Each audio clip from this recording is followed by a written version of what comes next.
Pessoal, tudo bem? Bem-vindo para mais um Fala Dudu. E hoje a gente vai falar de crescimento parte 3. Vai ser um pouco do resumo do que a gente viu e mais algumas coisitas. Bom, a gente entendeu que crescimento é uma coisa que você precisa se preocupar, não com o crescimento do trimestre ou do ano, mas o crescimento de uma década, de 2 décadas, que é isso que faz diferença.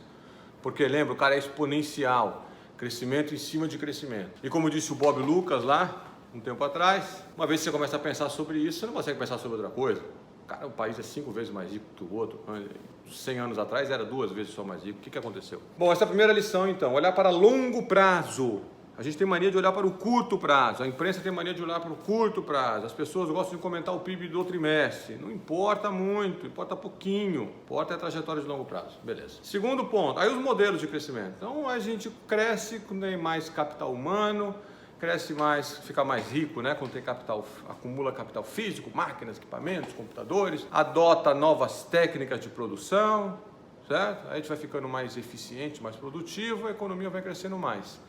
Então são medidas de capital físico, capital humano, a estrutura etária importa, né? Porque se a estrutura etária tiver muita gente ali entre 15 e 64 anos, você tem mais oferta de trabalho e vai ter mais crescimento.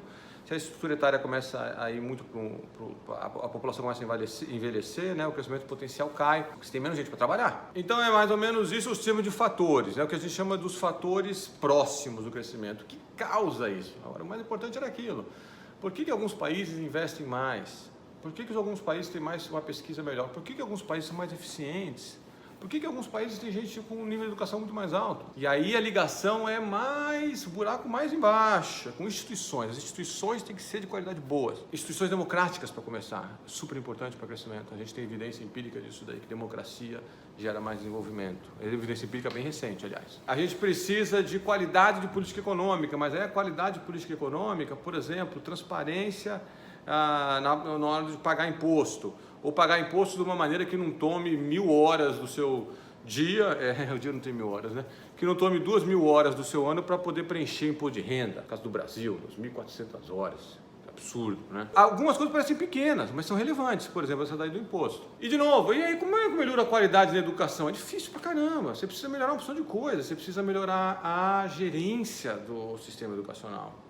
A gente fala sempre em gastar mais, né? Para aumentar o capital humano do país, vamos gastar mais em educação. Pô, mas gastar mais aonde exatamente? Qual que é a produtividade daquele investimento específico em educação? Aquilo ali está funcionando? Eu estou medindo? A gente não mede nada no Brasil. Então a política pública precisa melhorar de qualidade. Então a gente precisa ter políticos de melhor qualidade. E aí tem um debate sobre como a gente faz isso, falta distrital, parlamentarismo e tal. A gente pode voltar a esse assunto depois. E medição. Fazer, olha, botei o dinheiro ali para investir, para construir escola. Aquelas escolas, as pessoas estão indo. É a primeira coisa. Precisava daquela escola naquele lugar ou é no outro, na verdade? Esse tipo de coisa é super fundamental para o desenvolvimento de longo prazo. E a gente só consegue isso com instituições de qualidade melhor. Hoje, eu vou focar num ponto bem específico disso. Então, o quadro geral, para resumir, vamos olhar a longo prazo, vamos ver políticas que incrementem o capital humano da população, saúde e educação. Aí entra no detalhe, né? Porque só jogar dinheiro não resolve, tem que entrar no detalhe. O país está investindo pouco, está investindo muito. Por que está investindo pouco? Tem incerteza, tem muita incerteza política no Brasil e tal. Mas por que tem incerteza política? Será que o sistema, então, poderia ser de outra forma? São essas coisas, esse passo atrás que a gente precisa dar se quiser entender por que o país não está crescendo e como a gente faz para as coisas melhorarem. Não vai vir num passe de mágica. Não vai vir num bota o BNDES para dar mais crédito. Não vai vir num desvaloriza a taxa de câmbio, baixa a taxa de juros na marra. Não vai vir assim. Trabalho duro, dia a dia, chegar lá e falar, olha, aqui o Ministério da Educação está gastando dinheiro com o negócio, mas ninguém é responsável por entregar um resultado a partir daquela verba, então vamos cortar isso daqui, ou vamos botar que se exija que o professor tem que pegar a sala e melhorar a sala do começo para o fim do ano. Uma coisa meio básica de meritocracia. Ajudaria super no capital humano, mas esse debate a gente não está tendo. Se a TNE gasta 10% do PIB com a educação, e se for jogar 10% no lixo? E a eficiência? Sobre eficiência, tem duas coisas. Primeira coisa, assim, a gente adota as tecnologias mais modernas, se não adota, por quê? Por que a gente não está adotando? Tem alguns setores que não querem adotar, né? Tem uma parte da literatura que fala, olha, tem alguns grupos de interesse que não querem adotar uma certa tecnologia, porque essa tecnologia pode ser prejudicial para eles. Boa para a sociedade às vezes, mas prejudicial para eles. Então um método, sei lá, novo de fazer parafuso. Só que com esse método novo, a eficiência aumenta, mas se eu adotar esse método novo, eu vou ter muito problema lá no com o meu sindicato. E aí eu não consigo trabalhar, vai ter greve, vai ser uma quebradeira, vai ser horrível. Então eu não adoto, porque tem essa pressão desse grupo de interesse. Então, um pouco pode a coisa ir por aí. Eu não acredito que esse efeito seja muito relevante. O que é muito relevante, eu acho, é interferência indevida do governo, né? Então o governo, onde ele tem que interferir, ele às vezes não interfere, e onde não tem que interferir, às vezes interfere. Isso atrapalha. E eu não estou falando só do Brasil, não. Falando de países em desenvolvimento em geral, e alguns países desenvolvidos também têm essa ineficiência que eu vou falar agora. A sociedade tem os recursos lá para produzir. Tem as pessoas, capital humano, horas de trabalho das pessoas, qualificação das pessoas, máquina, equipamento, terreno, computador, blá blá. Aonde que ela vai alocar isso para produzir? Né? Então o mercado ele vai tentar te dar um sinal, e aqui é uma das belezas de economia de mercado, de onde é mais eficiente você colocar esse dinheiro, em termos de produtividade, que vai se refletir na lucratividade também. Então, eu sou um banco privado, eu estou olhando que setores que são mais promissores, vou errar, vou acertar, mas em média eu vou tentar acertar, né? Setores mais promissores que vão dar mais lucro, e aí eu vou colocar dinheiro ali. Agora, se o governo chega para mim e fala, você tem que colocar 30% do seu dinheiro naquele pro setor ali, ó, que é um setor de repente que não é muito eficiente, eu estou realocando o estoque de poupança, que no fundo vira capital, né? Vai virar essa poupança, vai virar uma máquina. Estou colocando num setor que não é eficiente. Por quê? Porque o governo acha que é importante aquele se desenvolver por uma razão que eu não sei qual que é. Pode ser uma razão ilícita, né? Que é um amigo e tal. Pode ser uma razão lícita até. O governo acha que é importante a gente, sei lá, produzir muita carne. Só que talvez não seja a coisa mais eficiente de se fazer.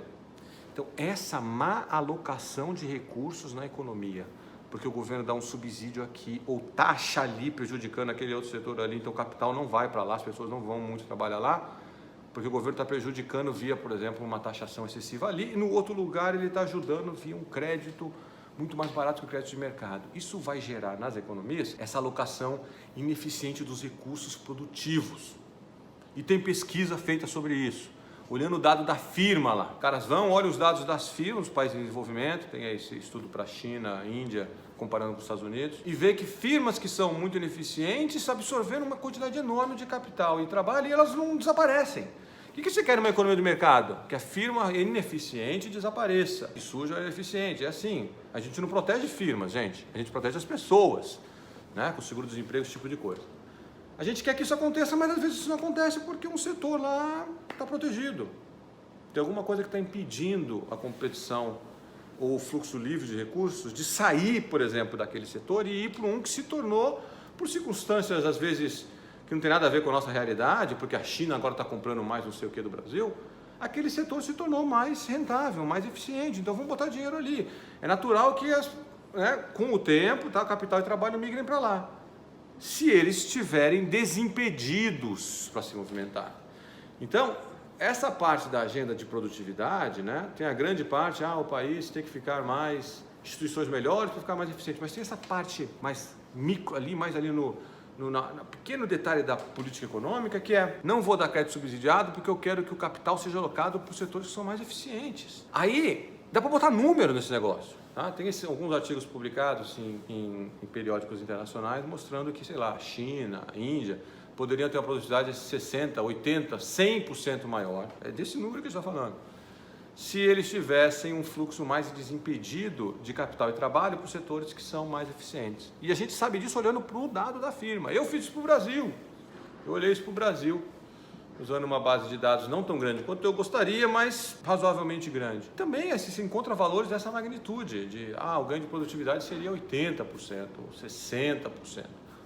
Se a gente, não só eu, na verdade, tá? Tem outras pessoas que usaram dados do IBGE para fazer esse trabalho. Eu tive que fazer, eu fiquei curioso que fui lá fazer. Mas essa parte do que a gente chama de má alocação, né, tem uma literatura acadêmica grande sobre isso, mostrando que é super relevante para explicar por que alguns países são pouco eficientes. E eu queria detalhar um pouco esse último. Eu comecei o vídeo falando uma opção de coisa, né, fui e voltei, mas eu queria detalhar esse último mecanismo um pouco mais. Que a gente aloca. Mesmo assim, a gente precisa ter mais capital humano? Precisa ter mais abertura para poder importar mais tecnologia de maneira mais fluida, investir mais talvez em cientistas, sei lá. Tudo bem, essa é uma parte da explicação. A outra parte que explica a nossa ineficiência é para o que a gente tem de capital humano e físico, a gente coloca no lugar errado. E aí a política pública é diretamente culpada, tá bom? Não esquece de curtir, divulgar, se inscrever e visitar a gente também nas nossas outras mídias. Um abraço!